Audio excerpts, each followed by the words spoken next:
Hey everybody, back again, and today have a little history lesson for you, right? So we're going to go back to the 1950s. It is still the early stages of the Cold War between the United States and the Soviet Union. Every day, tensions between these two nuclear superpowers keep raising and getting higher. The atomics have just exploded an atomic bomb of their own, setting off huge amounts of fright and fear in the United States. For the first time, the United States is viably vulnerable to attack and destruction from another power. Atomic bomb, how did they get that? Turns out there were spies in the United States. Julius and Ethel Rosenberg were a couple who worked in the atomic department and were funneling secrets to the Soviets to help speed along their nuclear development. So they were tried and executed as spies and traitors in the United States. And there is a just underlying amount of hysteria and fear and tension that the Soviets are coming hard at the United States. And potential Russian spies and plants and, listening equipment. I mean, it's all over the place, right? We call this the Red Scare in American history. And Americans were calling each other out left and right. So-and-so's a communist, right? There was a huge investigation into Hollywood at the time. I think Ronald Reagan was he questioned at the time, or was he in charge of the investigation? I can't remember. But remember, he's a Hollywood actor at the time.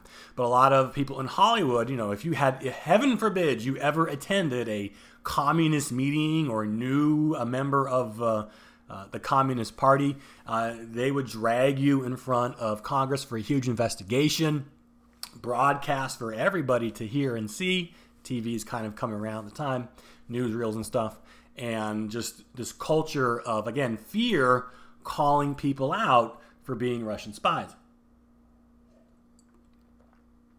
Of course, the height of this comes from a politician named Joe MacCarthy, who saw this Red Menace, this Red Scare, and decided he was going to hitch his political wagon to this and ride it as far as he could. So Tail Gunner Joe, he was a tail gunner in World War II, famously went in front of Congress one day with a folder claiming he had evidence that there were tons of spies that had infiltrated Washington, spies in our midst, and that he was going to start naming names and doing investigations. And good old Joe was leading the fight, trying to rid the government of communist influence and pervasiveness, am I making up words? During the 1950s. So tons of people being called out as communist Russian agents, tons of investigations and hearings, and these were broadcast on TV. And Joe became very popular for a time among a lot of Americans because he was like the figurehead of this movement who was leading the fight against communism. Problem was, and it's a slight problem, he never found any communists, right? This ended up being a bunch of bunk. He just made it up for political gain. We'll get to that.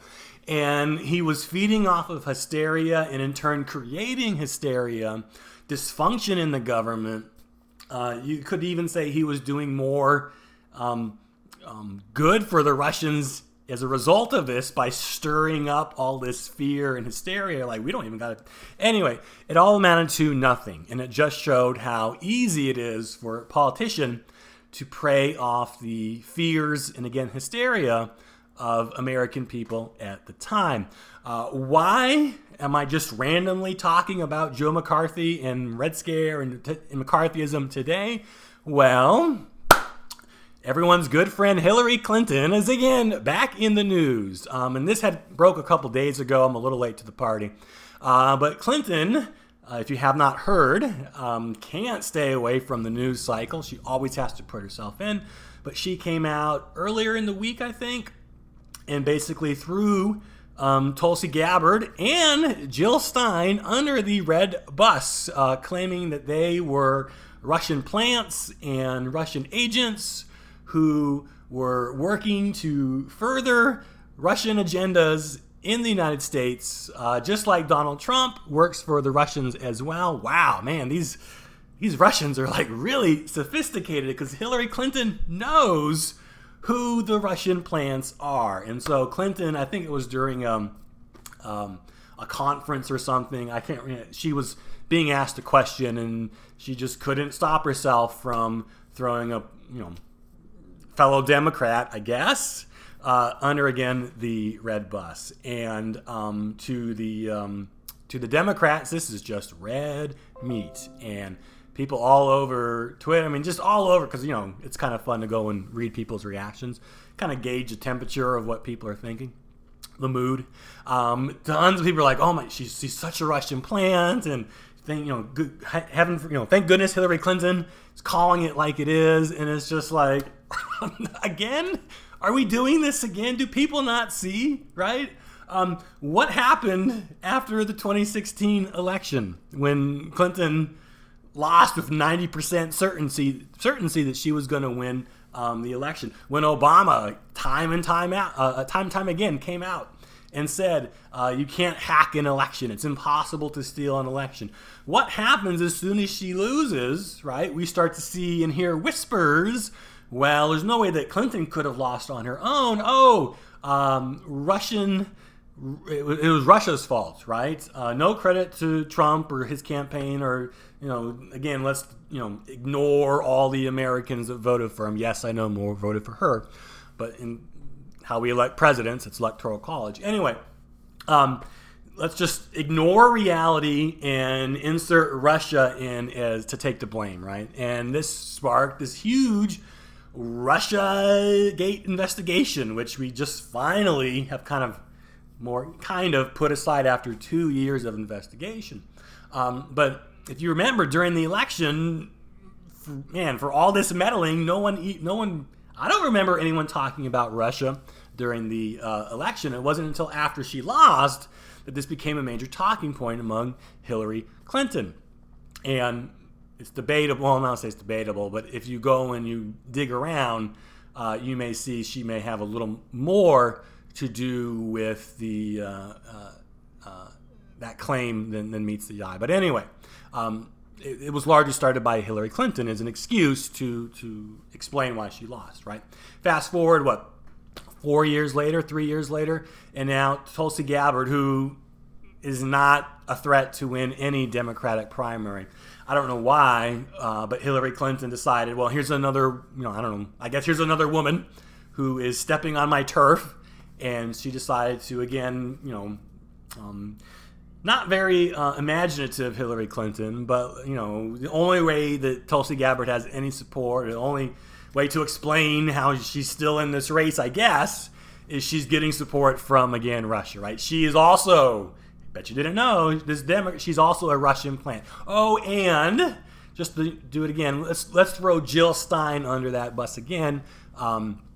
Jill Stein actually had a op-ed in the Guardian today, where she has come out, because again, it's not the first time Hillary Clinton has called Jill Stein a Russian plant, but refuting this and the absurdity and fool me once, shame on you. I don't know how many times does Hillary Clinton have to call somebody a Russian spy before people start to look around and be like, what the hell is she talking? It is ridiculous, right? We are living in the middle of another Red Scare. And many people can't even see, I feel, the forest for the trees, right? Did Russia interfere in the election? Yes. I'm not saying they didn't. Did it help to sway or change the election? Again, I don't see how does that, unless they're going in and changing ballots, right? Hacking election machines. No one's told me or has shown me that's happened. There's no meddling. Again, some guys bought some Facebook ads, I think $300 worth. I spent $300 in Facebook ads to launch my startup business a couple of months ago, right? $300 is piss in Facebook ads. It is ridiculous. Just how out of proportion things have been blown. But again, if you don't know your history, you're doomed to repeat it. It's such a cliche, but it's totally a coming again of this McCarthyism Red Scare, but maybe we'll call it McClintonism now or something. I don't know, right? It is just laughably absurd to me that anyone would give any credence to this fact that Tulsi Gabbard, who was a United States combat veteran, mind you, right, is a Russian spy. And Jill Stein, what do these people have in common, right? Is it close ties to Russia, or is it maybe they're just opponents of Hillary Clinton, right? But I mean, Clinton supporters and diehard Democrats, and God bless you, but they're gonna see this, and it just feeds into what they might think and feel already. And so again, it's red meat to supporters who already believe that, and it's just to them, well, if Hillary Clinton says it, it's gospel, and she was Secretary of State, and she knows what she's talking about, and there's this fear that again Russia is just everywhere. Look in the news, right? Any time, it's just so fashionable now. Anytime anything bad happens, one of the first questions people will write about, talk about, think about: how is Russia involved? How did Russia start those wildfires in California, right? How did Russia get Facebook to steal all of our data, right? How is global warming benefiting Russia, right? How is the tax cuts benefiting gun control?